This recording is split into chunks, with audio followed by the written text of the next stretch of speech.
Habari mpenzi msikilizaji wangu, karibu katika Sauti ya Hadithi, Kiswahili cha Simulia. Ni mimi msimuliaji wako David Michael Windi. Leo ninakusimulia hadithi inayokwenda kwa jina cha Wageni. Siku moja, Sungura na Fisi walisafiri kwenda kwa marafiki zao. Tangu mwanzo wa safari yao, Sungura alikuwa akifikiri njia itakayomwezesha kula vyakula vyote yeye peke yake kule ugenini. Kwa asili, Sungura alikuwa mchoyo na mlaghai. Katika safari hiyo, Sungura alikuwa amechukua pakacha lake na Fisi alikuwa amechukua mkoba wake.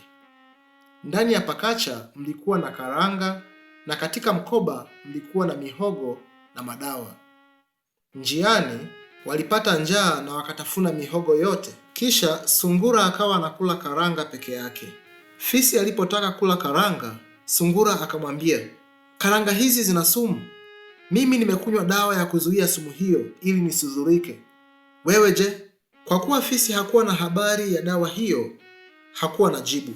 Baada ya kusafiri kwa muda mrefu, walipumzika. Wakati huu, Sungura alikuwa amekwisha gundua maarifa aliyokuwa akiyatafuta.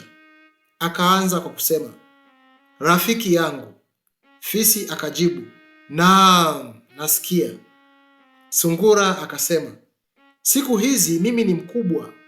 Huku tuendako usithubutu kuniita kwa jina la Sungura. Jina hilo nimeliacha." Fisi aliposikia hivi akasema, "Lakini unakosea rafiki yangu. Unanikataza kutumia jina lako la zamani. Mbona hujaniambia jina lako la ukubwa?"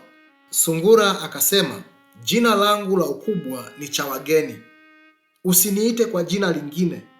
Fisi akajibu, "Vema, nimesikia." Waliendelea na safari yao. Sungura alipoona kuwa Fisi amekaa kimya, akamchokoza kwa kusema, "Rafiki yangu." Fisi akajibu, "Nipo." Sungura akasema, "Katika safari yetu hii kuna mtoto mmoja."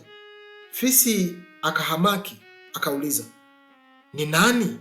Sungura akajibu, "Usihamaki rafiki yangu.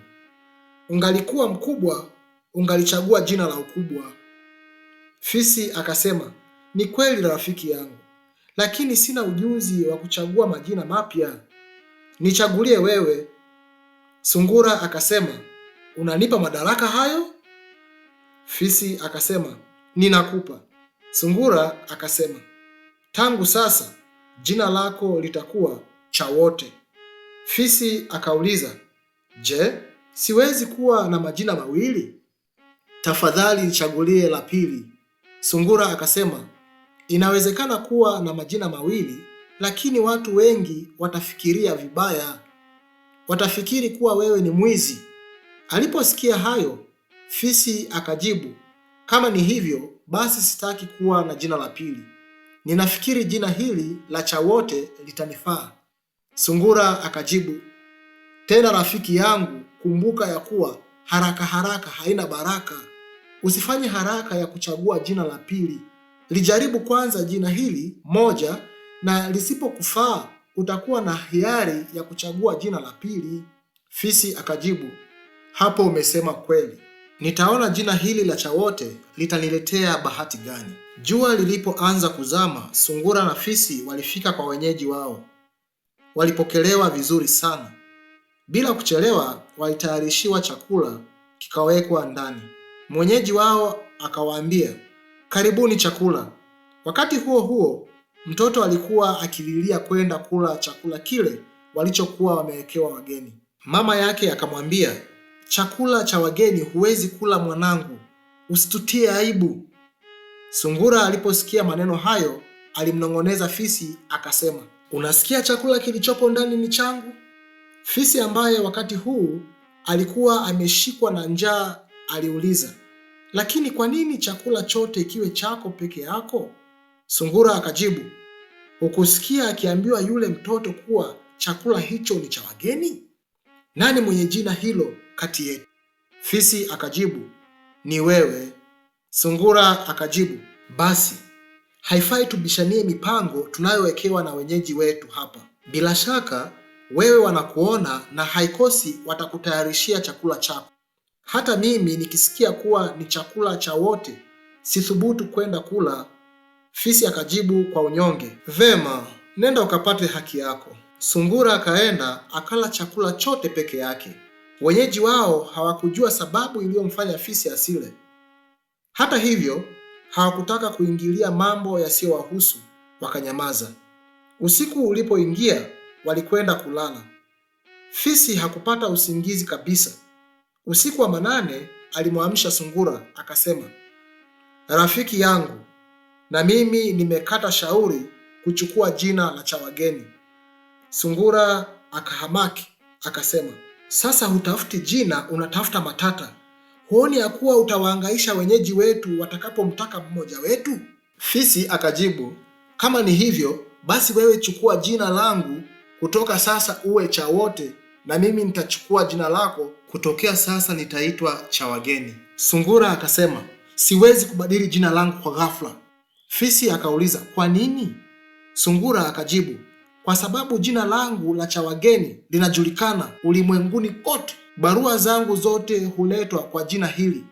Sasa itakuwaje niachane na jina langu? Hapana. Hapo hukusema kitu. Kesho yake walitayarishiwa tena chakula. Fisi alikuwa amekata shauri kula chakula kile hata kama jina lake halikutajwa. Mwenyeji wao alipowakaribisha, fisi aliuliza, leo ni chakula cha wote? Akakatishwa tamaa hapo alipojibiwa, hapana, hakiwezi kuwa chakula cha wote, maana si heshima kula na nyinyi chakula cha wageni. Sungura akadakia, unasikia? Unasikia? Fisi akajibu, nasikia lakini sikubali. Sungura akauliza, hukubali nini? Fisi akajibu, sikubali kukosa chakula hiki. Hakuna tena ujanja, tutakula sote. Sungura akasema, lakini huoni kuwa utajiaibisha mwenyewe? Fisi akajibu, potelea mbali, siwezi kufa na njaa huku ugenini. Sungura akasema, lakini huwezi kula chakula ambacho si chako. Fisi akajibu, kwani mihogo ile uliyokuwa ukitafuna njiani ilikuwa yako? Au shukrani ya punda ni mateke? Sungura akasema, hapana rafiki yangu, lakini usisahau kuwa kule tulikuwa peke yetu, wala hakukuwa na mtu aliyekuwa akituona. Hapa wapo watu tena ugenini. Itakuwa aibu kubwa wakikuona unakwenda kula chakula kisichokuhusu. Aliposikia hayo, fisi alijibu, rafiki yangu, maneno matupu hayavunji mfupa. Mimi nakwenda kula. Wakati huo wote wenyeji wao walikuwa wakiwaangalia kwa mbali na kushangaa kuona kuwa wageni wao walikuwa wakibishana tu bila kula chakula. Hata hivyo hawakujua walichokuwa wakibishania.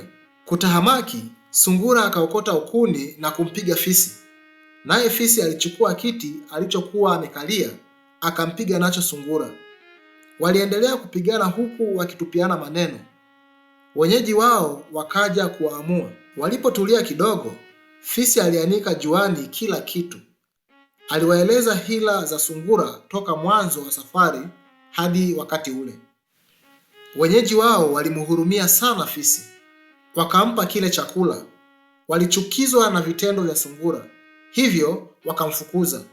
Kuanzia siku ile walivunja urafiki na sungura.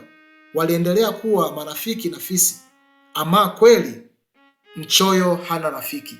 Na huu ndio mwisho wa simulizi yetu. Asante sana, nashukuru kwa kuweza kunisikiliza. Hadithi hii ni ya zamani sana.